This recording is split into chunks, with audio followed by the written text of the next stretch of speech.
So I went to record this RTX 5070 review. I was about 20 minutes in and I'm just like, where are we going with this? What am I doing here? I'm doing the classical review, showing the numbers, and I'm just not passionate talking about this GPU. And the main reason I'm not passionate talking about the 5070 is because I know on day one it's going to be extremely limited in terms of its availability.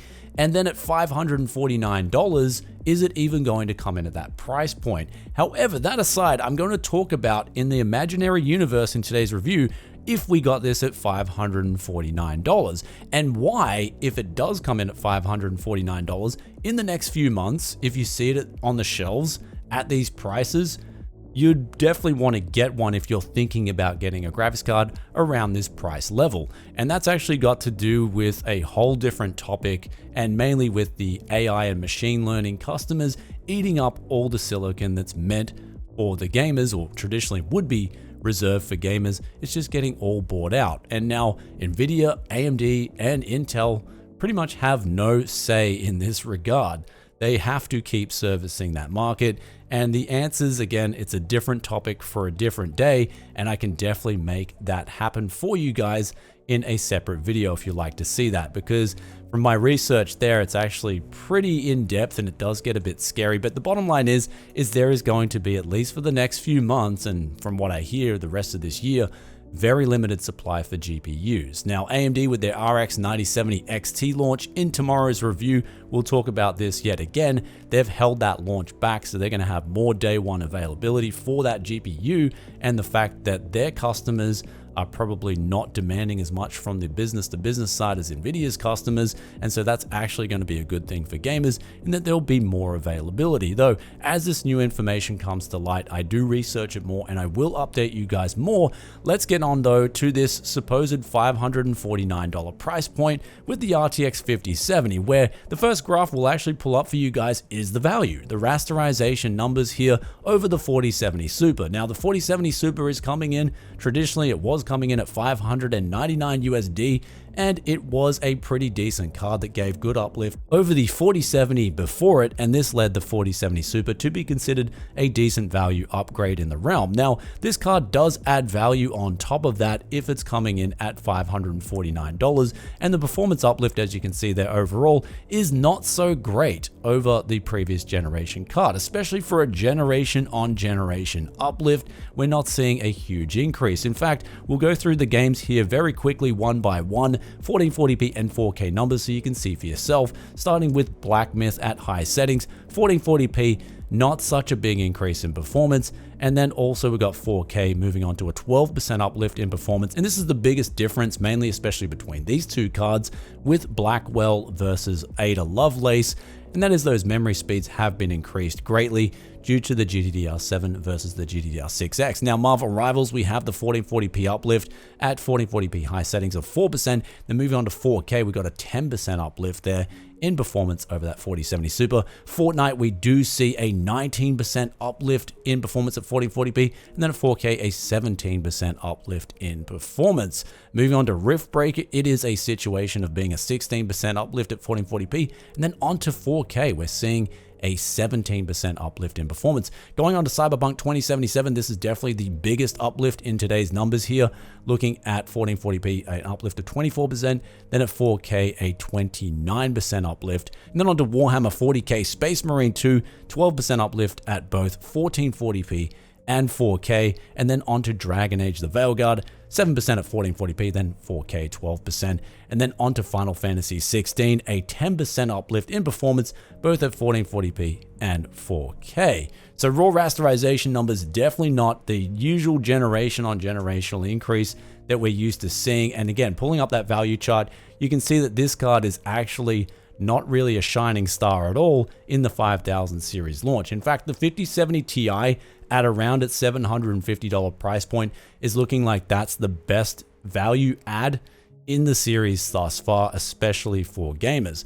Now, that said, the 5080 does have the extra encoder on board, so that actually gives that also an advantage over the 4080 Super, for example, in that price field. But with the 5070 over the 4070 Super even, you're not really getting anything extra here. There's no extra encoder or decoder versus the 4070 Super. Even though there's a new generation of encoder and decoder, And we'll quickly show you some productivity numbers here, the V-Ray benchmarks. We do get a raw RTX increase of roughly 21%, but then the CUDA numbers are sort of bugging out a bit. And then also on the Geekbench 6, the OpenCL, we're actually losing some performance versus the 4070 Super. So moving on to the ray tracing numbers themselves, we're getting virtually the same performance in terms of ray tracing with the 4070 Super versus the 5070 in games like Blackmyth, for example, and also Cyberpunk. But then for Dragonage, we do get an uplift of roughly 20%. So it does depend on the game.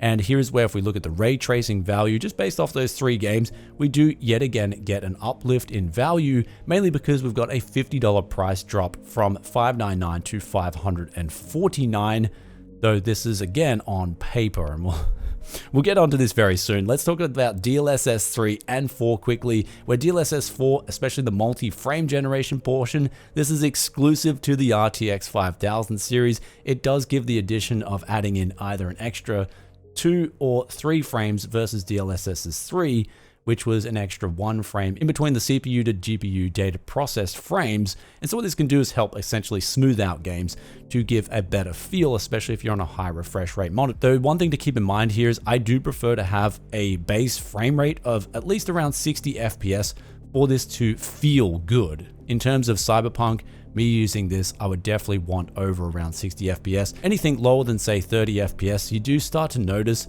the input delay that would be noticeable on a native 30 FPS frame rate. That does come through, and that's one thing you can't improve with multi-frame generation. If it feels sluggish on low FPS, it's going to feel sluggish with multi-frame generation on 2.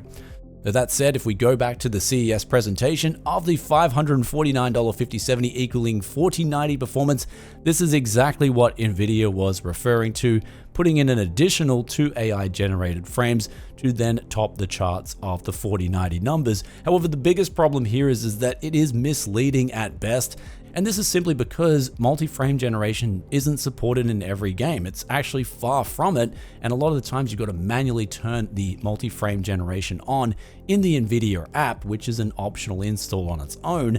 So unfortunately for the 5070, it's not coming really close to 4090 performance when it matters. And especially if you're playing competitive multiplayer games, you're going to be turning down the graphical settings a lot of the times. You're going to be leaving off things like multi-frame gen to get the best input delay, which for MFG, it does add input delay too. However, that said, DLSS 4, the multi-frame generation portion of it, does work extremely well for single RPG games, where again, you do want that extra smoothness, especially if you've got a high refresh rate monitor, and it can make a difference for just enjoying the game a bit more. So for me personally, I think of multi-frame generation as an added benefit to RTX 5000 series cards. But that said, the biggest win from DLSS 4 is the K update for the super sampling, or the DLSS, what was traditionally known as DLSS 2, there's now the K update, and this just essentially makes the upscaling so much better to the point where it can look better than a native image. I will be comparing this to FSR 4, so do stay tuned for that. It is definitely a big win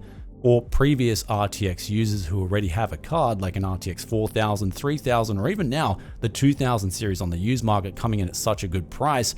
I believe this K update, you can definitely take advantage of it, and that for me personally is a big win. But what about the power consumption and the overclocking? Here is unfortunately with the RTX 5070, because we're scaling down the performance and we're still using things like GDDR7, this is where the power efficiency of the 5070, at least the models that we both tested here today, actually loses out when it comes to the Warhammer power consumption benchmark that we did here.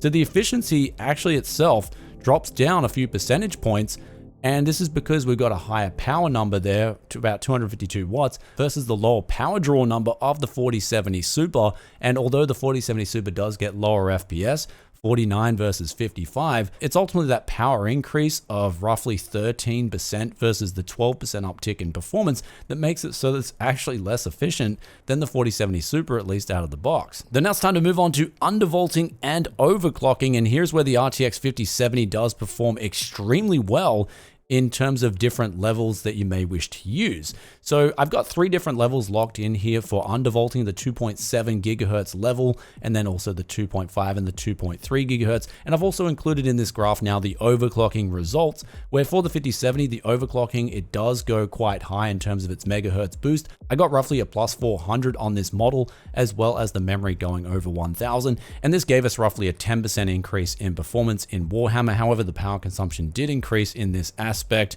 which we'll talk about the power consumption very soon. But onto the undervolting, this is the shining star with the RTX 5000 series. In my opinion, you can get some really big efficiency gains here. For instance, our 2.3 gigahertz undervolt, minus 45% power consumption at the cost of only 11% performance, which gives it a huge efficiency uptick. Now, in terms of the fan itself, the RTX 5070 is cooler, the dual fan. It's actually coming in with quite a small footprint, will fit in a lot of mini ITX cases quite easily. However, it does get pretty noisy. Out of the box, it will go up to 49% fan speeds, and I've got the RPM shown in the graph here for you guys. We've also got the 60% and 80% manual fan speeds, but I'll let you guys take a quick listen at voice normalized levels.